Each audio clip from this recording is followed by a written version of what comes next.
The candlelight flickered, casting jagged shadows across the crisp white tablecloth, as my wife's laughter sliced through the hum of the restaurant. It wasn't her usual laugh, not the soft, unguarded chuckle I'd fallen in love with 12 years ago. This was sharp, performative, a sound meant for someone else. I sat across from her, my fork hovering over a half-eaten plate of linguine, my chest tightening as I watched her lean toward the man beside her. He wasn't supposed to be here. Not tonight. Not at our anniversary dinner. "Evan, you're so quiet," Sarah said, her voice honeyed but edged with something I couldn't place. Her emerald eyes flicked toward me, then back to him, Daniel, her colleague from the law firm. His tie was loosened, his smile too comfortable, his hand brushing hers as he reached for the wine. I told myself it was nothing. A coincidence. She'd invited him because why? My mind scrambled for reasons, each one flimsier than the last.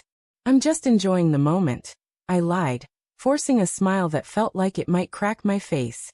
The restaurant smelled of roasted garlic and rosemary, but all I could taste was the sour tang of unease. Around us, couples murmured, glasses clinked, and soft jazz curled through the air. The place was intimate, all dark wood and amber light, the kind of setting we'd chosen to celebrate every milestone since our wedding. Tonight, though, it felt like a stage. And I was the only one who hadn't read the script. Sarah's fingers toyed with her necklace, a silver locket I'd given her on our first anniversary, engraved with our initials. She wore it every day, or so I thought. But now, watching her laugh again at something Daniel whispered, I noticed the locket wasn't there.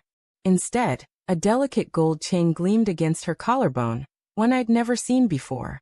My pulse thudded in my ears. When did she start wearing that? "You okay, babe?"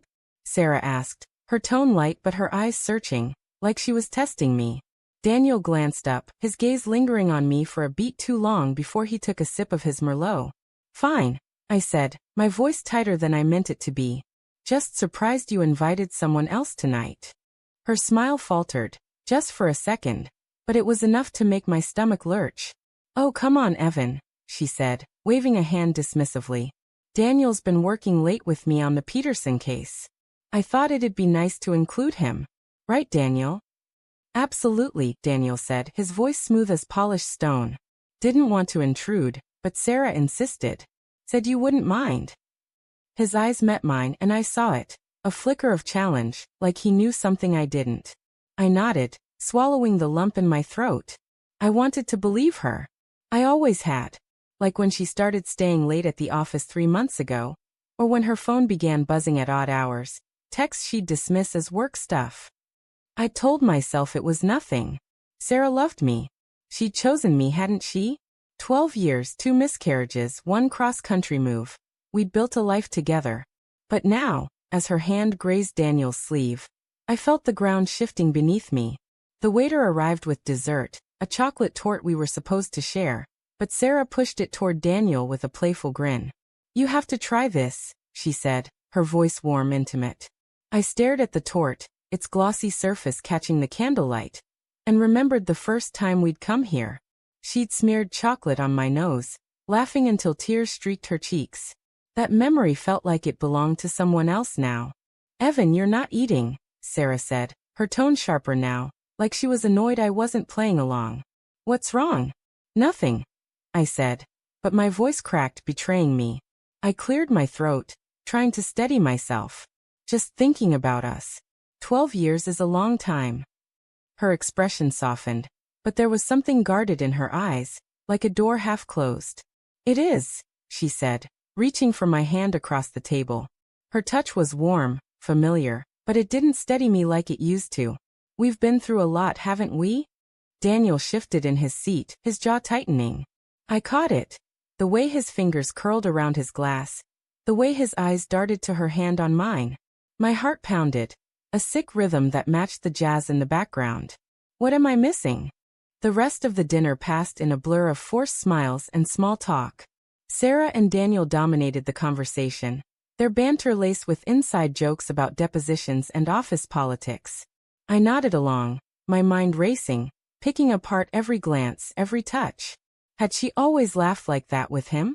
Had her hand always lingered so long when she passed him the bread basket? By the time the check arrived, I felt like I was drowning in a sea of half-formed suspicions. As we stepped outside, the cool night air hit me like a slap. The city hummed around us. Car horns, distant laughter, the glow of streetlights smudging the sky. Sarah linked her arm through mine, but her other hand brushed Daniel's as they walked side by side. I stopped dead in my tracks. "Sarah," I said, my voice low, trembling. "What's going on?" She turned, her face a mask of confusion. "What do you mean?" "Don't," I said louder now, my hands shaking. "Don't act like I'm crazy. You invited him to our anniversary dinner. You're wearing a necklace I've never seen. My voice broke and I hated how weak it sounded. "You're different." Daniel stepped back, raising his hands like he was surrendering. "Hey man, I don't want any trouble." "Then why are you here?" I snapped, my eyes locked on Sarah. "Why is he here, Sarah?" Her lips parted, but no words came. For the first time all night, she looked caught, her confidence unraveling. The silence stretched, heavy and suffocating, until she finally spoke. "Evan, I didn't want it to happen like this," she said, her voice barely above a whisper. "I was going to tell you." My knees buckled, but I stayed upright, gripping the edge of a nearby lamppost. "Tell me what?" She glanced at Daniel, then back at me, her eyes glistening with tears. "I'm leaving, Evan. I've been seeing Daniel. For a while now." The world tilted. The streetlights blurred, the city's hum fading to a dull roar in my ears. I wanted to scream, to demand why, to beg her to take it back.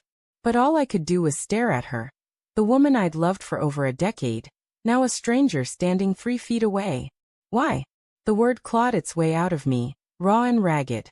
She swallowed, her voice trembling but resolute. "I don't know how to explain it. It just happened. I didn't mean to hurt you, Evan. I still love you in a way. But I'm not in love with you anymore." Daniel looked away, shoving his hands in his pockets, but I barely registered him. My eyes were on Sarah, on the gold chain glinting at her throat, on the absence of the locket I'd given her. I thought of the late nights, the unanswered texts, the way she'd stopped saying, "I love you" first. The signs had been there, screaming at me, but I'd buried them under blind trust. "I deserve better than this," I said, my voice steady now, fueled by a quiet fury. "You could have told me. You could have ended it with dignity. Not like this." She flinched, tears spilling down her cheeks. "I'm sorry," she whispered. "I didn't know how." I turned away, my chest hollow, my hands clenched into fists. The city pulsed around me, indifferent to the wreckage of my life. I walked into the night, leaving them behind, but her words followed me, sharp as a blade. "I'm not in love with you anymore." And yet, as I disappeared into the crowd, a small, stubborn part of me wondered if I could ever stop loving her.